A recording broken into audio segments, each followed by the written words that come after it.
Hello and welcome. You're listening to Start Again with Shaunna Lee, the place where you will be reminded that it's never too late and you're never too old to do the damn thing. So stick around if you're ready to vibe higher and be inspired to chase your dreams.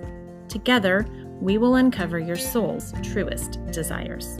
Now, if you're ready, let's get started.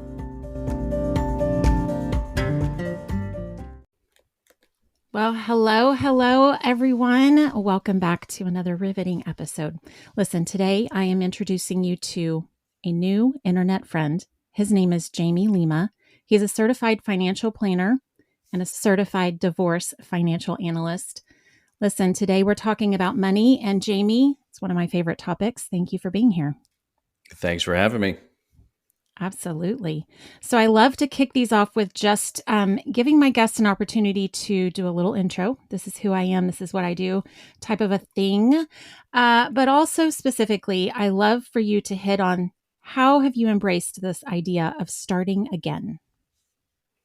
Absolutely. I think the reason why I got into this business, frankly, and do the work that I do really stems from my earlier experiences of my own family going through a divorce when I was about 7 or 8 years old.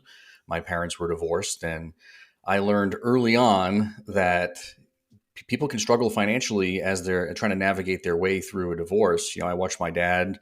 He had multiple jobs, as did my mother, just to try to keep food on our tables and a roof over our heads.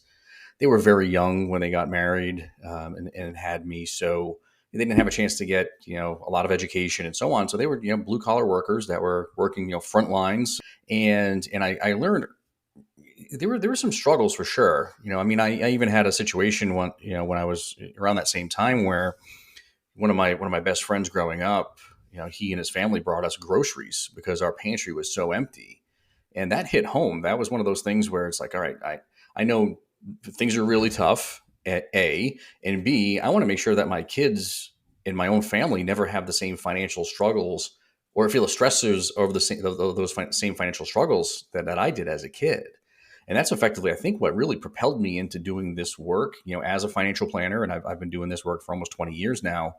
But also with a specialization in the area of divorce. And I think that's really what propelled me into doing the work that I do and made me who I am today, an advocate for people that are going through these phases of their lives and really trying to, struggle to make things work. Right. And that's ultimately what brought me to where I am today and kind of defined me as a person, so to speak. That totally makes sense and resonates with me. I also came from, I like to say, meager beginnings, but it was one of those experiences, I think, that did exactly what you said, which propelled me into wanting more for my life and so that I could give my children more than I had growing up. I like to think that most parents feel this way, or most people want to better the experience for their children than they had. So I love to hear those stories. So I guess let's do a little deep dive and tell us about your business. You've hit on what inspired you to kind of have this focus and the inspiration behind it, but what specifically do you do? What are some of your favorite clients? Tell us more. Yeah, well, we have two businesses that I run. One is a company called Woodson Wealth Management, where we do traditional financial planning, retirement planning, investments, helping people with things like their 401ks at work and so on. And I've been doing that work again, like I mentioned, for almost 20 years now. And over the course of the last, 4 or 5 years or so, I really tried to focus a little more on the divorce side of things. So in the last year, I launched another company called Allegiant Divorce Solutions. It's very similar work to the work that we do as a financial planner, where we meet with people and we learn more about the goals and objectives that they have and so on. But then we roll up our sleeves and really get into the weeds of helping them navigate their divorce and make good financial decisions along the way. We help with things like dividing up assets and understanding the tax implications of some of the decisions they're going to make, helping with calculations of alimony and child support. The list goes on and on. We do some mediation work and so on. So there's a lot that we do there. My ideal client and a lot of the clients that we work with, maybe a little bit different than some of the people that are listening here and their experiences with financial planners. A lot of the financial planners that are out there like to focus on people that have significant amounts of wealth and they want them to manage their investments and so on. We work with a little bit different crowd. We work with people that are somewhere between the age of 30 and 50. I call them mid-career professionals, right? They're people like you and me that are in the throes of our careers and in the middle of our careers, and probably have aging parents that we're concerned about, and helping them with their health needs and their financial needs. But also, a lot of us have kids at home. My wife and I have 5 kids between the two of us, so we're smack dab in the middle of it. I have a middle schooler. I have my son is in high school, and we have 3 that are in college. So we're concerned about them and their welfare and what they're going to do with their lives, and making sure we can get them, on the right track moving forward. And then we have people like us that are somewhere in the middle, worrying about all these other people, and we forget about our own selves. Our own Yeah. retirement plans, our own estate plans, our own insurance needs, and so on. And those are the people that we work with. People that would normally be brushed aside, so to speak, from some of these other firms that are out there, but also really need the help. And we've tried to position ourselves to be that person. And it's very similar. It's kind of the same demographic, so to speak, with the work that we do on the divorce side. So we work with, unfortunately, some people that are relatively young and going through their divorce, which is tragic. But as we all know, it happens. It does happen. It does happen. And I think what you're doing is incredibly valuable. And like you said, working with people who don't yet have massive amounts of wealth helps to get them there, right? So giving them the foundation, the building blocks to do more with what they have, I think is super valuable. And I think there's a misconception out there for a lot of people who don't have a lot of money, uh, that you need money to make money, or that you can't do more with what you have. And I think there's a lot to be learned from being smart with what you do have. So it sounds like that's definitely what you are assisting people with, and that's super valuable. Absolutely. They don't teach you this stuff in school, right? So our job Right. is to really help educate people and help them, especially if they're early on and they don't really understand the nuances of some of the financial opportunities that are out there, so to speak. What time retirement, different types of retirement accounts, so on and so forth. Our job is there to help them educate them on that, because the school system is not going to do it, and put them on a much firmer path moving forward. Yeah. And like you mentioned, that specific age range that you are working with, we've got a lot of different things vying for our attention. The fact that we've got aging parents and also still raising children is this conundrum that a lot of people find them. It's very difficult to find the balance. And you're right. We tend to be forgotten right in the middle of that. So I love to hear that that's kind of your focus area. So when you look at your journey, kind of younger you to where you've come today, uh, multiple business owner, what do you think surprised you most about your journey? I think the thing that surprised me most is it is never a straight line upwards, right? Like, our lives, whether personally or professionally, in many ways are stepping stones and staircased, so to speak, right? So where you make a couple steps forward, maybe you hang out there for a little bit, maybe you take a little bit of a step back because something occurs, and then you take another step forward, and then it's kind of wash, rinse, repeat, so to speak. And what a lot of these gurus out there, the TikTok advice givers of the world, and all the the gurus that you see on LinkedIn and Facebook and what have you, they make it look so easy. But the reality is that if you really peel back the onion and look at a lot of these, the entrepreneurs that are out there, the Mark Cubans of the world, and all these guys that are out there that are all over social media, even their journey was never a straight shot upwards, right? Like, Yeah, absolutely. so you have to be cognizant of that and recognize that even though you're maybe in a holding pattern right now, or maybe you had to take a step backwards, it's not the end. Yeah. And I think I love when these really super successful entrepreneurs get out there and share their struggles and talk about how many failures it took them to get where they are, because you're right, it's not a straight path. And if I have learned anything on this human journey, it is that it is meandering and ups and downs. It's more like a roller coaster than anything else. Like you've got these twists and turns and ups and downs. And um, I think oftentimes we find ourselves in this two steps forward, one step back kind of cadence to life. And we feel like that means we're not getting anywhere. But in reality, you know, all those adages, it's the journey, not the destination, blah, blah, blah. But it's really true that it's about the journey and your experiences along the path to get wherever it is that you think you're going, because you're not going to end up where you think you're going. Exactly. Oh, goodness. Well, so when you think back to the younger you, what advice would you give him?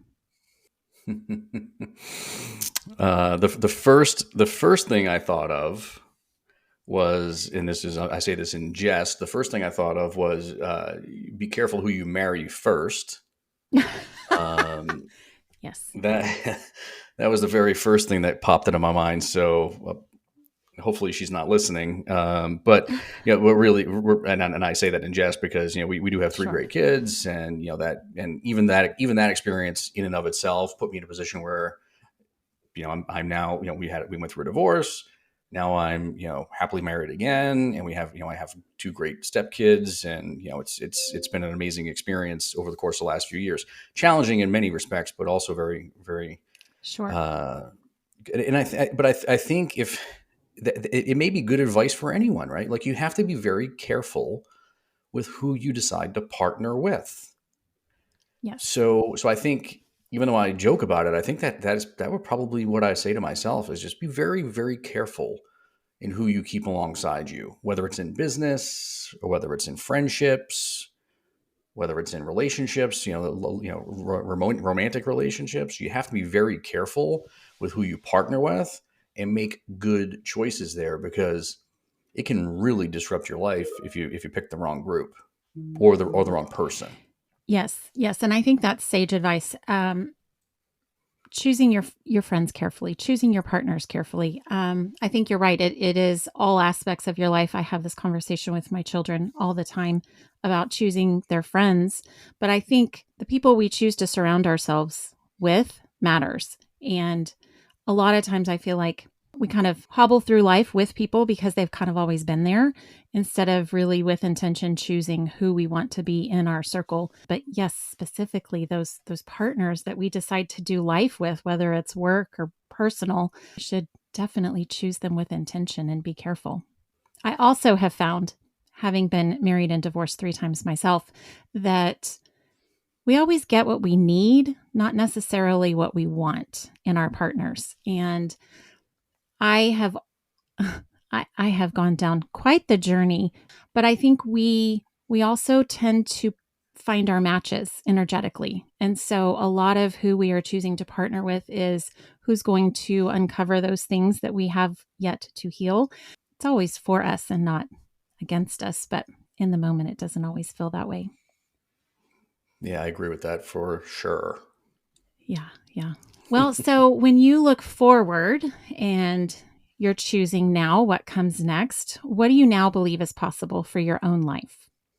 I believe that, and we were kind of talking about this, offline before we jumped onto the podcast and hit the record button, that, it's really never too late, right? And we are now to the phase in our lives where, even though I have a little one in middle school. She's not so little anymore. She's basically a woman at this stage. But I have my daughter's in middle school, and she's already to the point where she's like, hey, you know what? Like, Dad, we're good. I've got stuff going on this weekend, so I don't really feel like hanging out. If that's cool, I'll hit you up later. Right? Like, that's what I get that a lot from Yes. her. Yes. So my wife and I are to the point where we're like, we both work remotely, and that was one of the benefits that COVID provided a lot of us Yep. is we can Yep. take our work on the road, and we are planning on selling our house here. We live just outside of San Diego, and we plan on selling our house here and hitting the road for a couple of years and RVing and just like reconnecting with ourselves and who we are. And now that the kids are a little bit older, we've been so laser focused on them and getting them to the point where they are in their lives. It's kind of time to focus on us, right? And do the things that we want to do. Yeah. And I've been working since I was the age of 13. I've pretty much haven't stopped since I was 13 years old. And even when I moved from New England to San Diego when I was almost 20 years old, I never really saw the middle of the country, right? So we basically Mm. drove across the country in 4 days, and I never looked back.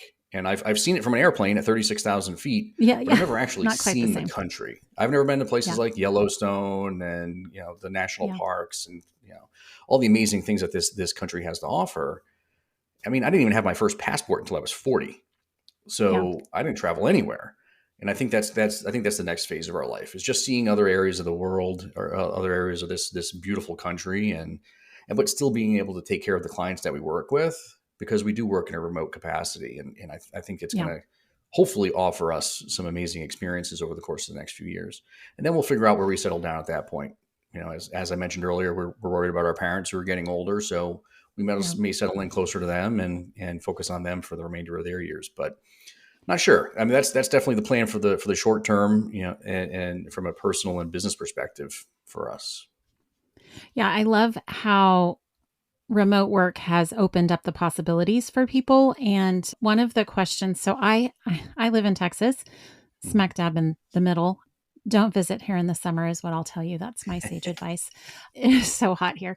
I think this remote travel has opened up possibility, or the remote work. And this idea of travel for me has been, it started with, let me see this country I live in. And there's still I have it on my bucket list to go to all of the states, and I haven't quite been there, but three-quarters of the way through is not bad. And one of the things that I love about traveling, especially internationally, is that it opens up our view of the world, quite literally. But it really, I think we have a tendency, when we grow up, live, and work in one place, we have a tendency to think that is the world. Like, it just is kind of Hmm. representative. And it isn't. Like, once you get out and you experience different cultures and even just different regions within the US, and just see how people live differently. I remember one of the times I went to Colorado, and the day we got there was a whiteout. First of all, I didn't even know what a whiteout was. There's so much snow. Like, it was like a Hallmark movie on steroids. And I just sat there staring at all of the snow covering everything. And I thought, there's people like schlepping their groceries today. Like, this is where they do real life. And it was just this weird aha moment that, oh, wait, Texas is not indicative of the rest of the world. And it was, I think that's one of my favorite things about traveling. And I also have uh, done a little bit of, I'm going to say, romanticizing this RV life, because I have also pictured like taking my kids with me through the summer and just, traveling. They would hate it, by the way, because I also have a high schooler, and my daughter is going into middle school next year. The idea of being away from their friends for 2 full weeks or a month would be like torture to them. But I, I still might do it.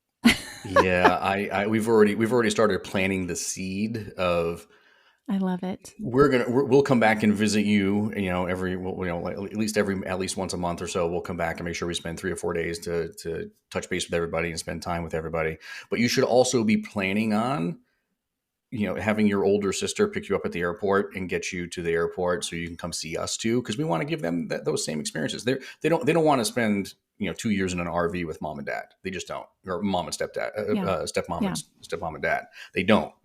But we also want to give them that experience. So as long as we're close enough to a place where there's an airport and we can coordinate that, I think we're gonna try to exploit that as much as we can. Yeah. I love it.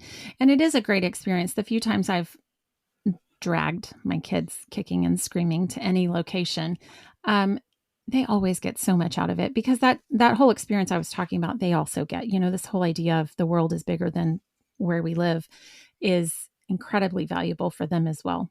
I love it. I love that that's your vision for your life moving forward. I guess most importantly, my last question for you is, how can people find you?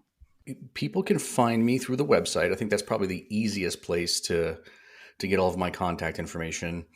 So the divorce planning website is allegiantds.com, and our financial planning website is woodsonwm.com, Woodson Wealth Management. We're at the base of Mount Woodson here in San Diego, which is where our namesake comes from. It's really more of a big hill, not necessarily a mountain, but they call it Mount Woodson, so that's where we Yeah. are. And all my contact information is there. My cell phone is on the website, so people can call me. They can text me directly We don't do 800 numbers here. We don't have some phone screener that's going to screen your call and triage you. It'll ring directly to my cell phone if people have questions. They can email me Fabulous. through the website or whatever. But either one of the websites is fine. I think it's perfectly fine. If people want to set some time to talk about their situation, whether it be on traditional retirement planning type of stuff or in the divorce space, either one of those places is perfectly fine. Fabulous. Well, I will be sure to include that in the show notes. Now, listen, one more question. Are you on social media at all? Yes. Instagram, Facebook. We have a Facebook group that I started a couple months ago. We have a couple hundred people in it now. And it's called Preparing Financially for Divorce. It's really just a place for people to get together and commiserate with one another and share stories and share tips and tricks and that type of thing. We don't allow spamming. There's no self-promotion. Nobody's going to ask for your email address or any of those things. You can join anonymously if you prefer to do that. And I try to go on there 3 or 4 times a day just to share some tips and tricks and some of the experiences that I've had myself, just to help other people try to navigate that process, because it can be challenging from a financial perspective, but also emotionally, and having people there that are in your shoes, so to speak, or have walked in your shoes, help you through it. In my opinion, is a great thing, because we all need that support. I think that's so valuable. And these Facebook groups, I'm a member of a few different divorce specialty Facebook groups. And one of the messages I just saw today was from a lady who said, I've been divorced several years ago. I joined this group initially because I felt lost. I felt like I was the only one going through this and nobody understood what I was experiencing.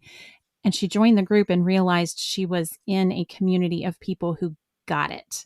And so I think that can be really empowering for people who, especially in the midst of financial crisis that comes from divorce. But I think when you're in the moment of crisis, being able to know that other people get it and other people understand and might also have some tips for you is super valuable. So I will be sure to include the Facebook group there as well. Yeah, thank you. I can appreciate that. Even being in this line of work, when I went through my experience in 2017 of going through a divorce, I had no idea that these resources were out there. Yeah. Maybe it's just I was just so focused on getting through it and navigating it. I just didn't have blinders on in many ways. But there are a lot of us out there that are trying to help, and there are divorce coaches out there. There's financial planners like myself focused on divorce, and a lot of really good attorneys. Some not so good attorneys, but some really good attorneys that are out there as well, trying to help. And we're just trying to do our part for sure. Yes. There's lots of resources, and I am encountering lots and lots of people who are truly in the business to help people navigate this phase of life smoother, in most cases, better than they themselves encountered it the first time around, which is definitely my story. Yeah. Well, I love that. And I am so appreciative of you spending some time with me today. So thank you for being on the show. Thank you again for having me. Did you like this episode, or did you love it? Inquiring minds want to know. The best way to support this show is to subscribe and leave a review. I can't wait to hear what you have to say. Thank you so much for listening. Until next time.